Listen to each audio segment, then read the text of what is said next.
Thank you very much for your invitation to this symposium. Now, I'm very glad, I'm very happy to be here to discuss what I have learned with especially younger generation. Senior persons also involved in this. Fine, that's fine. Beyond the generation. Yeah. Anyway, I'd like to show you the precision agriculture. What I used so far. Start with the some sensing field, and the information would be obtained from some sensor, and based on that field information, we have conducted some operation. Yeah, you may see I got this photos from John Deere 20 years ago, and after harvesting, we may get another information from products. Those kind of information would be accumulated in the some database and feedback to the farmers. Also, provide to the consumers. Yeah, that was. Then currently, the left-hand side, the top, you can see recently, Kubota company and other companies already commercialized the robotic tractors. So one person, one operator handle the plural robot systems based on the Professor Noguchi's works. And so far, I talked to younger generation. Precision agriculture is information-based agriculture, information technology-based agriculture with sensors.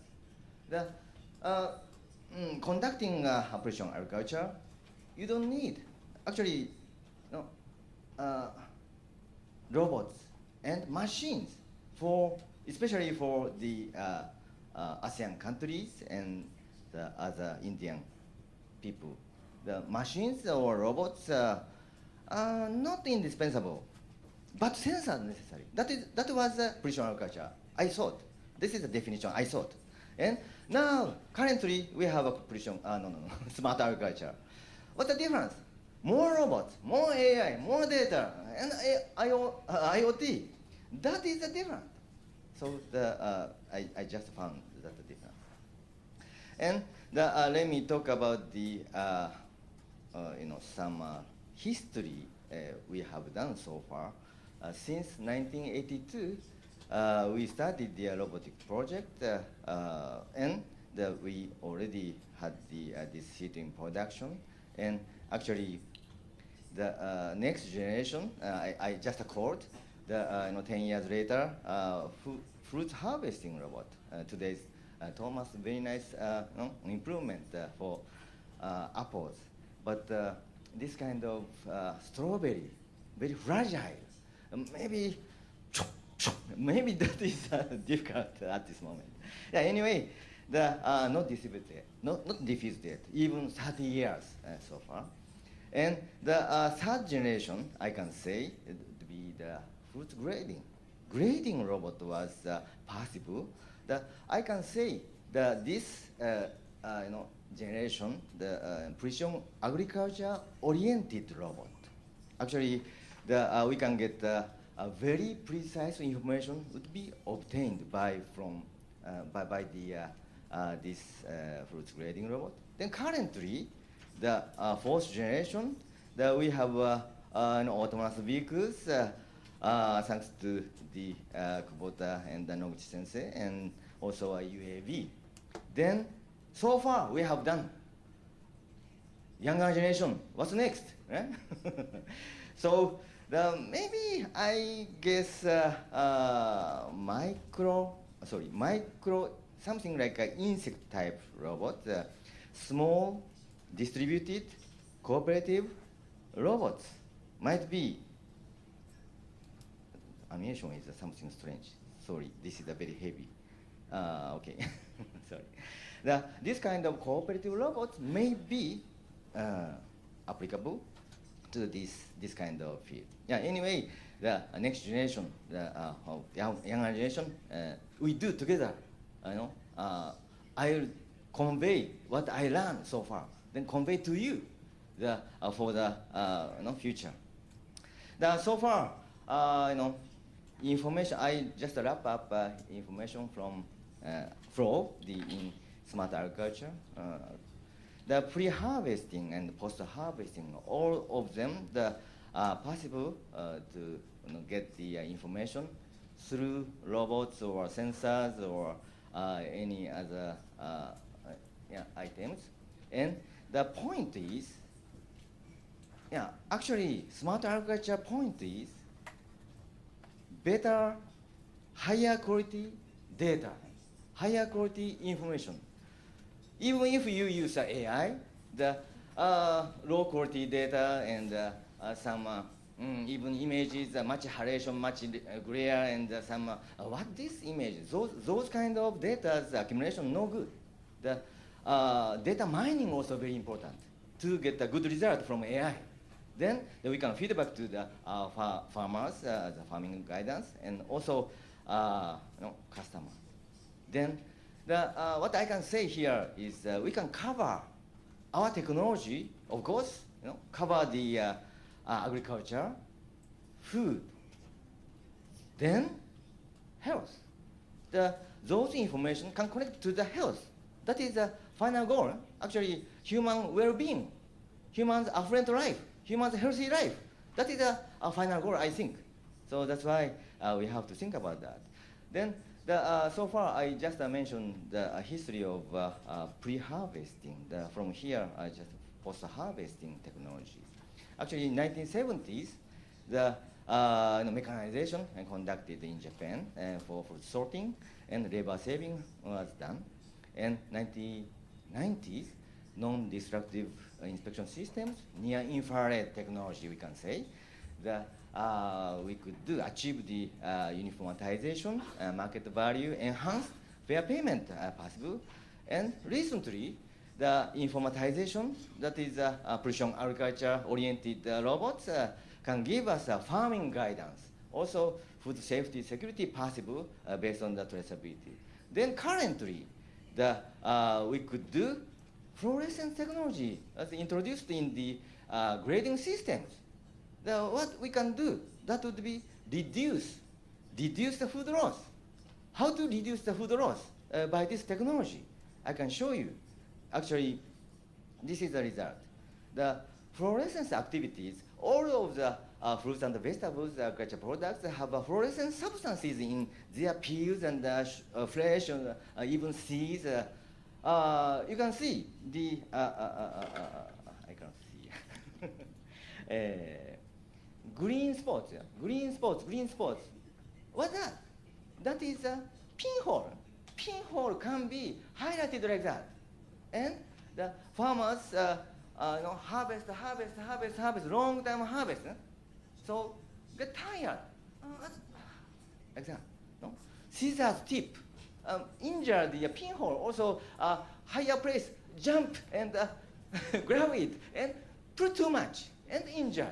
Those kind of slight injury, but makes rotten during the storage. And when you open the box of the orange fruits, you can find, what's that? Huh?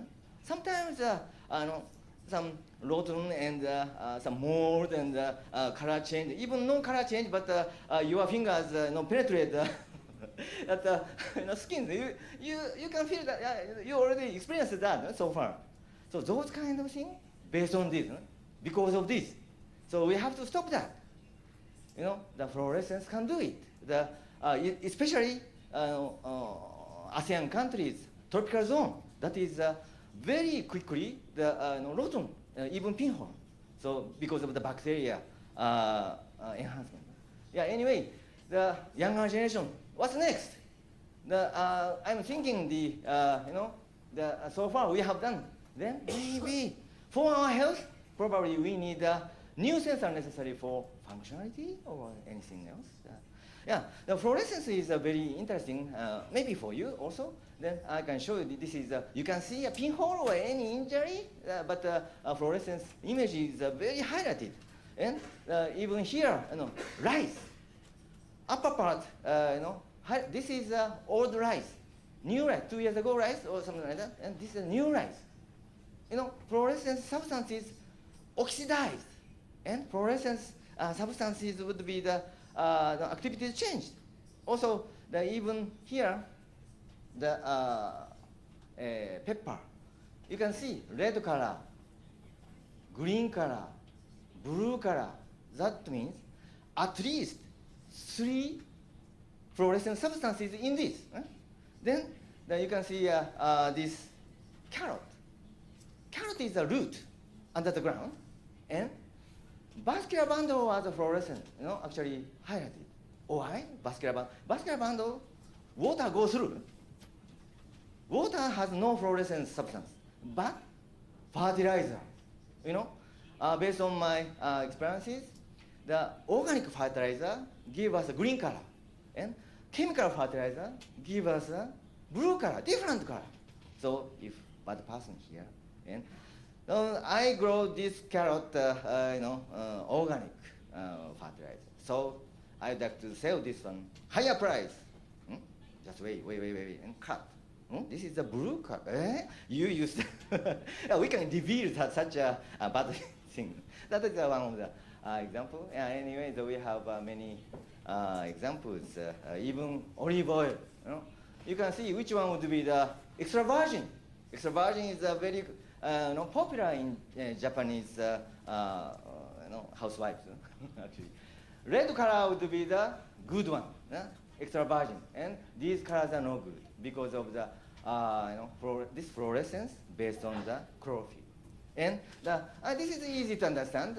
After harvesting, day 1, day 3, day 7, whatever. Actual color is not so much change, but fluorescence image is dramatically change. Drastically change. Actually, so we can guess, we can predict. This is maybe 3 days ago the harvest is like that. Yeah. Anyway, the more serious problem was parasite worm. Can you see parasite worm? This is for sashimi, sushi, but fluorescence give us still alive, all of them alive. If you eat sashimi with them, maybe stomach ache. Yeah. Anyway, so we have many application. So especially we may extract those fluorescent substances for intentionally use for chemical fertilizer, so those kind of things. Maybe chemical tracking possible, like that. So we need a collaboration, industry, also government and academia.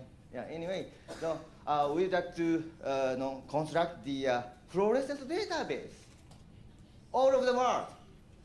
Agriculture products, livestock, aquaculture products, all of them, plus microorganisms and insects too. Then this database is very important. I'm very curious about this. This would be accumulate, and physical aspect, chemical aspect, biological aspect. So many data. This kind of information would be analyzed by AI.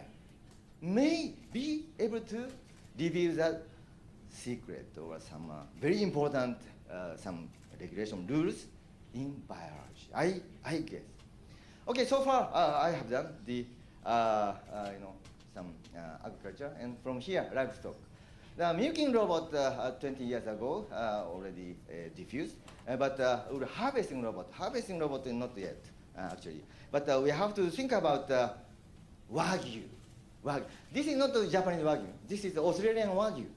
That's the problem. That's the problem. I found the Australian burger shop.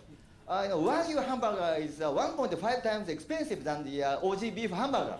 So yeah, that's fine. But the problem is the Japanese Wagyu is different. That is not the Japanese Wagyu. Australian Wagyu is totally different. Japanese Wagyu is very precise feeding. Then we can get the higher beef marbling standard meat like that. So that's the point is vitamin A control. Vitamin A control is the life of this higher marbling standard meat in Wagyu. Please think about that. And the camera necessary, another sensor necessary. And however, so far no information in this Wagyu beef meat. So we have to, accelerate, develop this kind of technologies. And how about the eggs? The table egg is okay. The crack and the blood inspection was conducted, but the problem is fertile egg. Hens should be female, huh? Of course. However, if male come out, all killed. 6 billion chicks are killed. Huh? So that's 6 billion is almost the same with human population. So every year, stop that. And how about the broiler chicken? When hatching, farmers, which one? Female, male? Farmers want male, no female. Why? Because shorter time to get a 3 kilogram, they can ship. So that means feeding cost. Feeding is important for animals. Okay, so that's why I'd like to get this kind of information. Gender before hatching. This egg becomes a male. This egg becomes a female. Those kind of technologies are terrific. So because we are eating based on this animals' sacrifice. So you have to think. And we are now doing the gender discrimination and hatching window management. Hatching window means 21 days. 21st day is sheep. But 19 days, 20 days, 23 days hatching, they all kill away. Another killing, always killing. So we have to think about speed to hatch. And for example, this day 4 is we can predict when hatching. Also heart beating, how many times beat it, and when hatching. Also male needs a calcium because very big, very rigid bone. Okay, even chick is the same. Female not so much calcium. So calcium from this shell. Calcium consumption rate, male is higher, more calcium. So calcium, that shell would be thinner, very, very fast. That's a male. So we can measure it by terahertz. Terahertz is, recently we started this terahertz is, this region, radio wave and light, intermediate region, that is the terahertz. Now, the 5G is, not discussing, but 6G in the future, they are thinking about terahertz, use terahertz. Yeah, and we are now applying to this terahertz technology for food production. Actually, we are actually measuring the cancer cell and the healthy cell. What's the difference? That is, this region is intramolecular behavior possible. This is, for example, assuming this is H2O, water, H2O, this is a picosecond level changing, the cluster would be changing in the terahertz region. And the cancer cell, this tetrahedral shape would be very flattened, but healthy cell is a regular tetrahedral shape. So that's a difference. Those kind of difference may be possible. New sensor necessary even for microscope scale. Then finally, let me talk about aquaculture. How many, the farmers don't know how many fishes, how many shrimps in the water. So that's a problem. So that's why, in case of the shrimp, they feed them too much, right? Feed them too much because they don't know how many. So that's why too much feeding makes slime and sludge. And actually, it makes disease occur. Virus. So they need medicine, chemicals, too much. So it makes contaminated, right? And actually, you can see this is something like a ruin. This is the situation. And how do they do next year? Next year, another pond, new pond created. So, actually, some researcher mentioned to me that this contaminated pond would be recovered 20 years to grow the plants. So we need shrimp or any fish measurement. Actually, we are now doing the Helmholtz resonance. Resonator can give us a very precise volume measurement. So like that, very, very precise. So I'm now assuming that if this pond would be the resonator, would be the possible or another resonator here, that we can get the volume, and based on that volume, we need the feed. We can do feeding precisely. That would be important. Then finally, this is some examples.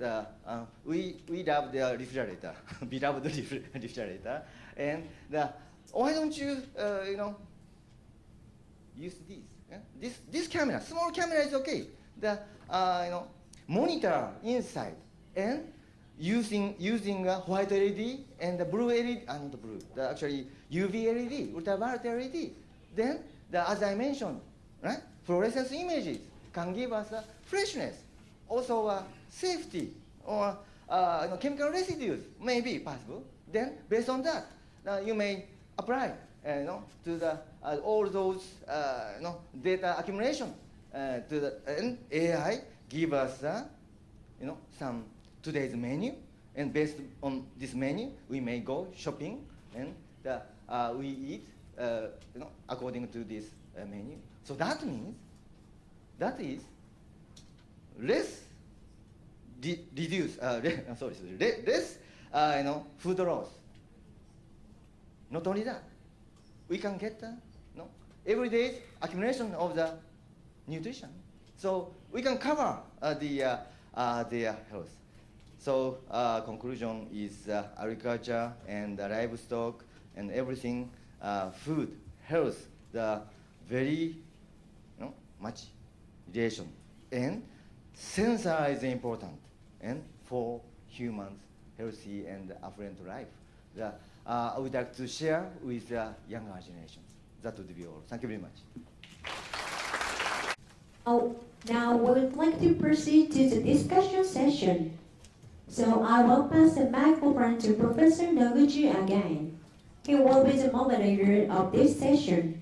Professor Noguchi, the microphone is yours, please. Thank you. Thank you, Dr. Rowe and then Professor Kondo, for nice, very, very impressive presentations. In this session, we would like to discuss basically the 3 mission goals I presented first.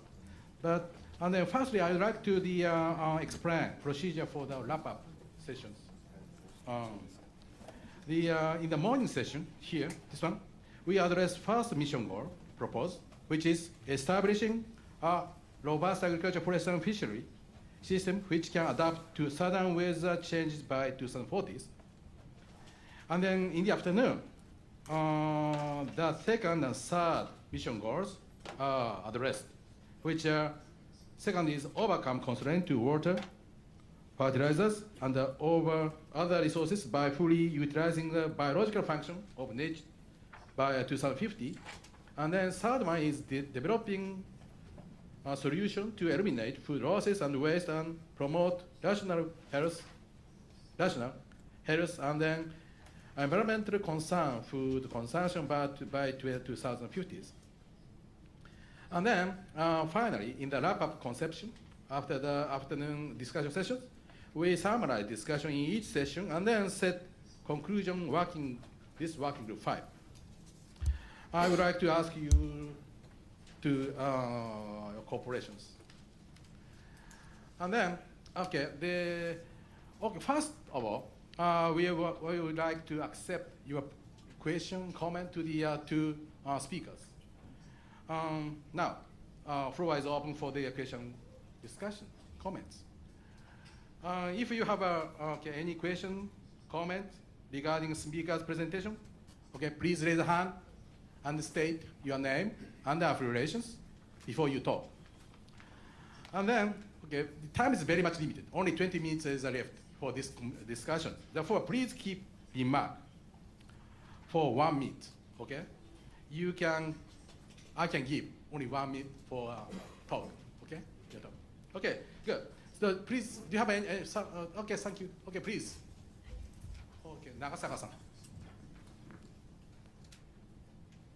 Thank you, Professor Noguchi. I'm Yoshida Nagasaka from Naro Tohoku Agricultural Research Center. I live in Morioka City. Morioka is 500 kilometers north from Tokyo. And Tohoku area is a labor shortage, very severe problem. Last month we had a discussion with farmers, and most of them are over 60s. And maybe, how to say, it's maybe several 20s, only several 20s in 60% joins, and the several 20s only 6 or 7%. And maybe 10 years later, so the main volume of the farmer is maybe going to retire. So I strongly think we need a full automated farm. Will need it, and also every year the 100,000 farmers are going to retire. So it means that some kind of the lack of the intelligence. So we need more physically. We need to using something like a robot, and the intelligence. We need AI technology like that.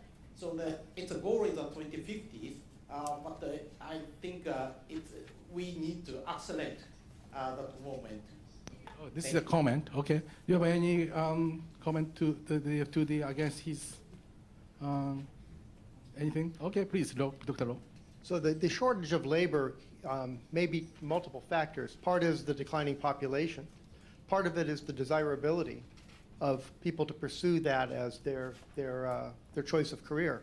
And one of our Japanese customers at SRI has a similar problem facing in construction. And they find it difficult to attract young people to follow a career in working in construction. And trying to find ways of attracting people to that as a career choice, making it perhaps more prestigious. Perhaps better pay, less dirty, more of a tech job. One of the things that we endeavor to do, and maybe a similar solution, can help ease the shortage of labor in agriculture. Yes, definitely. This is a good point. We need to make young people to make attractive. Okay, do you have any other? Okay, please. Yes. So yeah, bring the microphone and then. Thank you very much for very interesting and informative presentation. I'm Daigo Makihara from Nagoya University International Center for Research and Education in Agriculture. I understood the background of a Moonshot goal is a food problem and climate change. And the technologies presented in this session very fantastic and great. But considering the food problem, I think problem is more in the developing countries, especially in Africa. So I wonder the Moonshot program will consider some maybe technologies or research approaches toward solving the problem, the global food problem, not only Japanese problem. So maybe this question will be for Professor Noguchi. Oh, okay. Thank you very much. Thank you very much. But now, okay, we are now is that okay? Asking you in part the floor about the question or comment to the two speakers. Maybe your comment will be okay in the fit to the afternoon wrapping sessions. Okay, please okay, the remark again. Say okay in that wrap up sessions again. Okay, thank you very much. But anyway, okay, do you have any other question to the okay two speakers first? Okay, yes, sure.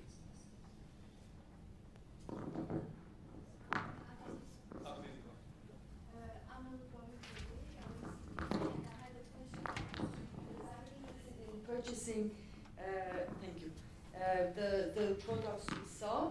The exosuit I'm interested in for my dad, and the machinery also for the fridge app I would like for myself. How much does it cost? When will it be available?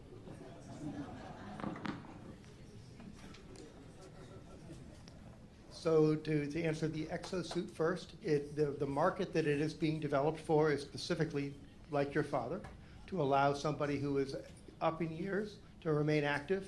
And the company is currently producing small numbers of those systems. So they're currently available. And I can refer you to Dr. Mahoney, who is the CEO of the company, and we can figure out how to get your dad set up. The refrigerator, at least in the US, today I can buy a refrigerator that has cameras inside that lets me see on my cell phone. I assume that it's an LG, I think, makes them. I don't think they have infrared or UV, but Okay. Yeah. Concerning that refrigerator not commercialized yet, they are now thinking. The electric appliance company is thinking about that. Still under the development.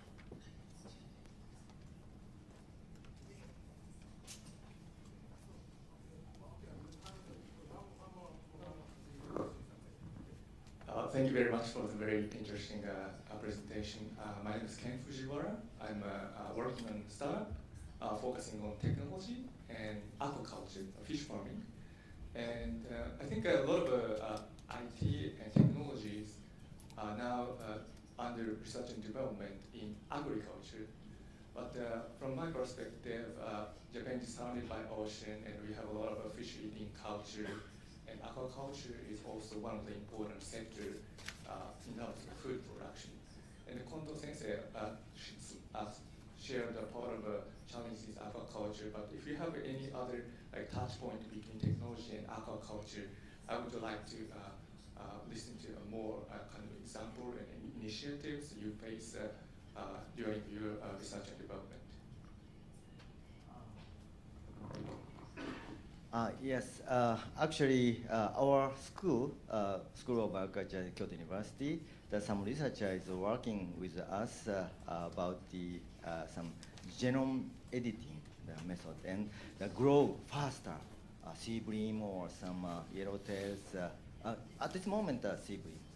Also, yeah, all of them should be now. Some of venture company is started. Researches with us, and yeah, actually just started. So maybe you would like to involve you and other people and do together. Okay, so I can't say so many things because of some patent or something, but we may do together. Okay, thank you very much. Okay. And I will share with you a crazy idea, which we are very good at making crazy ideas. In a school of fish, let's say tuna, offshore, there is a leader of that school. And for some reason, we don't understand why, the school follows the leader. Imagine a robotic leader, one that will take the school and rear that school, and 2 years later, will bring that school to the net, bring it into shore, and allow them to be efficiently harvested. It's a little bit of a scary thought, but if you want to think crazy and outside the box, there you go. Is okay? Okay, good. Time's up. Next, let's move on the second part of the sessions. This is a plan of the mission goal. This is the first mission goal I mentioned, establishing robust agriculture, forestry, and fishery systems which can adapt to sudden weather changes by 2040s. Now, I would like to hear your opinion from the floor, specifying, focusing on the first, the feasibility and future tasks. This is not only technical, but also registration issues and ethical, legal, and social issues as well. And then second is what are the necessary breakthroughs and or R&D we have to challenge to achieve this goal? This is a question. you have some comments and proposals about these target? Okay, sure, please, okay.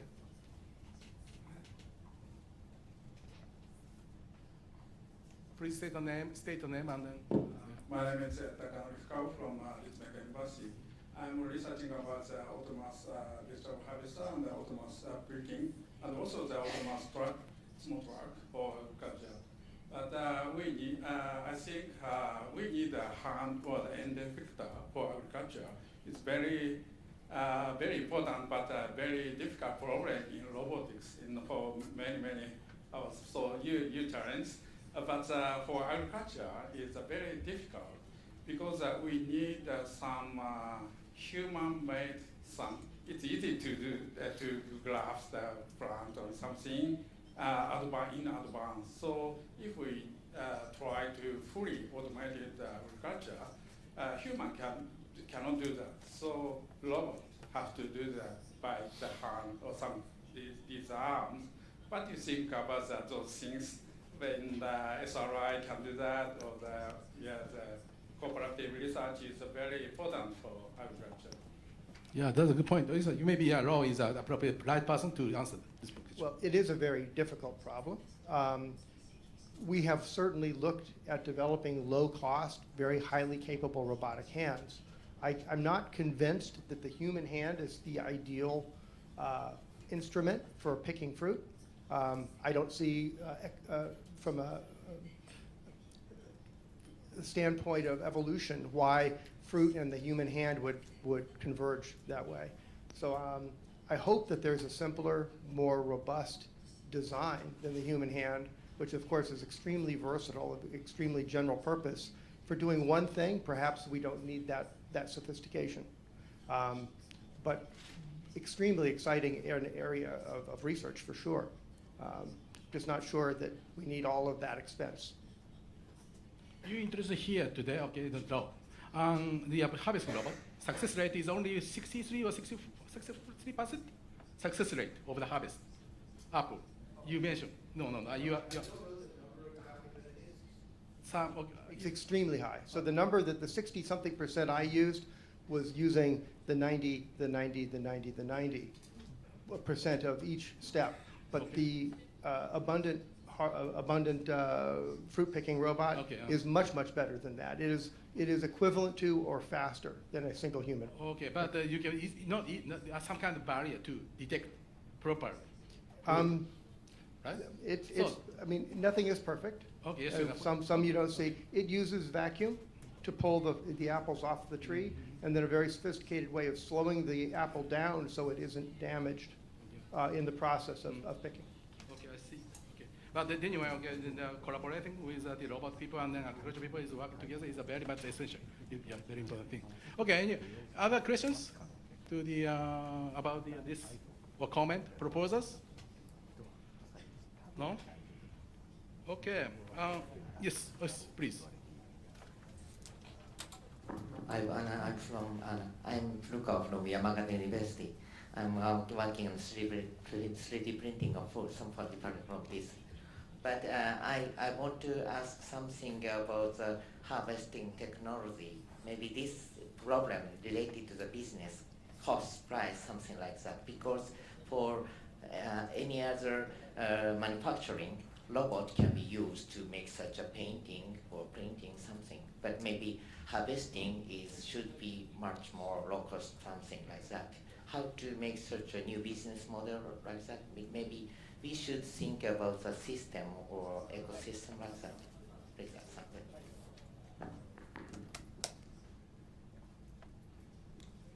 Well, I'll say in the case of apple harvesting, the business case is actually very solid, and this is why Abundant has been so successful for the 2 years that they've actually been in the field.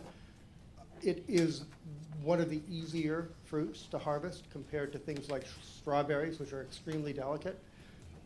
The issues that we face in the U.S., I suspect, are global, are the labor shortages. The migrant workers that have historically come to California to harvest strawberries are no longer coming. And so there's an imperative that there is no human capital solution today that will solve the problem. So we have to turn to technology, and that is the business case, because the large fruit distributors are going to face the end of their business as they know it unless they bring some technology forward like this. Let me talk about that. So far, we have done the harvesting robot research is 30 years, more than 30 years. However, we couldn't reach the some diffusing that technology because of the speed and cost. That is cannot match with requirement. So we are now thinking that's why I mentioned about the small scale, very cheap. Each one would be very cheap and small and higher speed. If 10 small ones, 20 small ones like insects would be possible. So far, that I showed the strawberry harvesting robot. That is 10 seconds or so, and 60, 70, depending on the season, success rate. And they say 7 million Japanese yen, and 30 hours covered in a night, one night. Like that. That kind of one of the model. Right, that's right, yeah. Okay, good. According to the discussions, maybe the fully automated system is very much challenging. This is the people agree that. Therefore, to push forward to the by the collaborating, by the different areas, different fields, different sectors. This is very important. Okay, I want to hear. The time is a little bit close to the end, but I want to hear that the other sector, agriculture. For instance, I want to. May I have your opinion on automation in Japanese livestock? I know that the Dr. Mitsumura-san here. Okay, would you please make some comment on current situation? Yeah. So in the case of the livestock sections, we have many programs about the automation because there are individual cows has individual properties. For example, some cows produce much milk, and some of them are showing the raw milk production. So how to control the individual cows in this system? For example, the milking machine can be measure some factors affecting their productivity, but how to feed back to the individuals, that is very important in each day's management. And also we have to collect the much data from each cows. That is now the big problem to improve the air system in that section. Okay, thank you very much. Okay, very similar. We are now looking at. The individual care is very important in the livestock. Okay, and then also that this goal is including fisheries. I want to hear the comment from the field of the fisheries.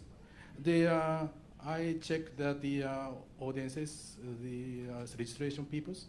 Dr. Higano is okay. So would you please explain the current status of fishery automation?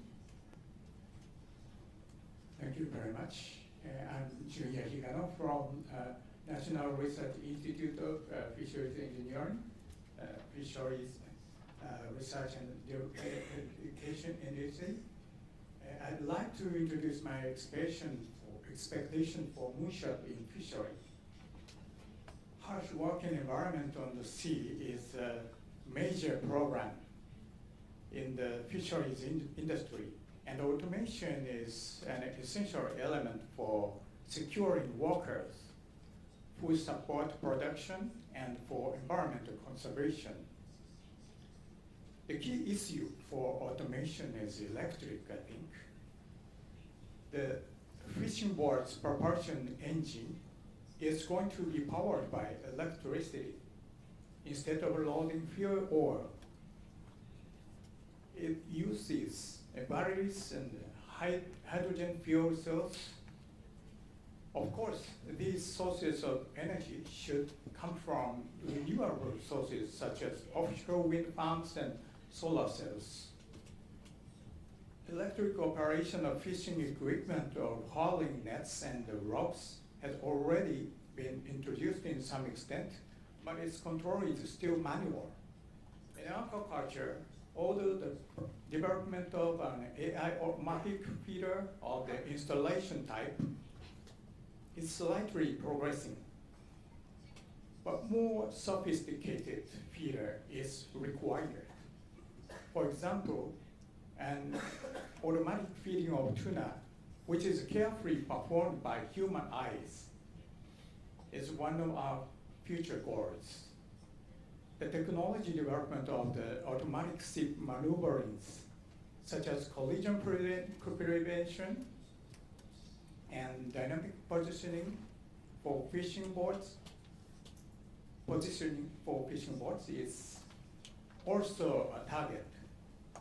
Especially the practical application in the sea affected by tidal current and wind is challenging. I strongly expect that the Moonshot program will achieve the automatization in total fisheries processes from harvesting to landing and transporting to the market. With this technological innovation, it is possible to deal with aging of fishermen and the shortage of laborers. Thank you. Thank you very much for your very impressive comment.